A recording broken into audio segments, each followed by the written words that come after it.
Hello, this is Tony Hiller from RealClimateScience.com, the climate guy setting the record straight about climate. This video is about the incredible pressure being put on President Trump to stay in what's known as the 2015 Paris Climate Change Accord. This is a very short video and I'm going to focus on just two key issues. One is this sentence here. Nearly every nation agreed to curb its greenhouse gas emissions.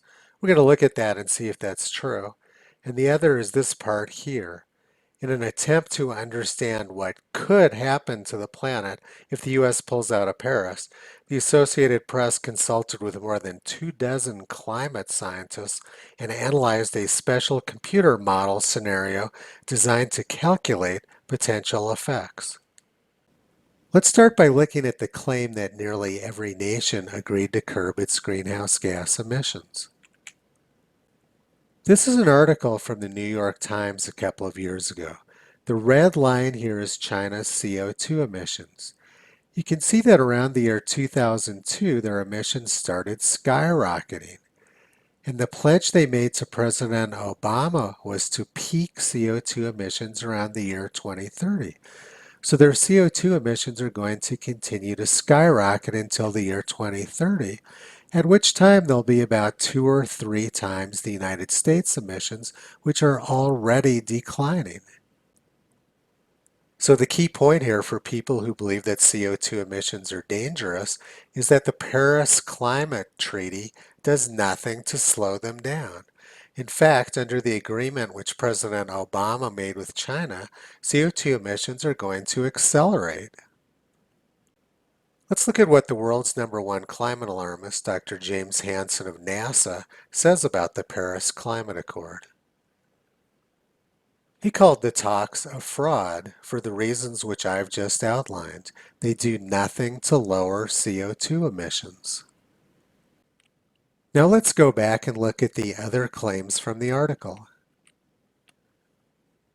In an attempt to understand what could happen to the planet if the U.S. pulls out of Paris, the Associated Press consulted with more than 24 climate scientists and analyzed a special computer model scenario designed to calculate potential effects. First thing to key on is this term could happen. All kinds of things could happen. We could get invaded by giant chickens from Neptune. That doesn't mean there's any probability that they will. Second problem is, who are they consulting with? More than 24 climate scientists. These are people who make their living pushing climate alarmism. Without climate alarmism, they get no funding. They don't have any useful skills. They're out of work. They're out on the streets unemployed. Of course they're going to tell them to be concerned. Next problem is this, a special computer model. Climate scientists have been generating special computer models for 40 years now. They've all been worthless. They have a terrible success rate with any sort of predictions. Most of the time, they're exactly reversed of what's actually happening. Computer models are just a piece of software. They're only as good as the input which goes into them.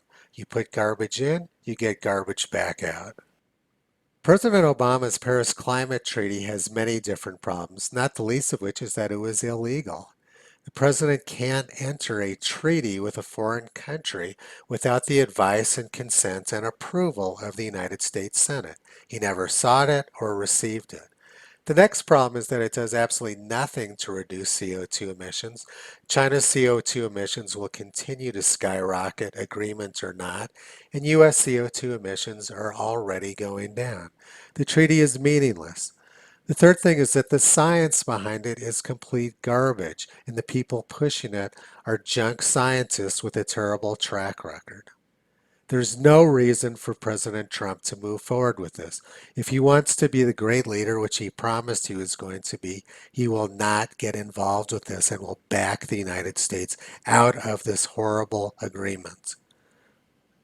Visit Toto on the web at realclimatescience.com.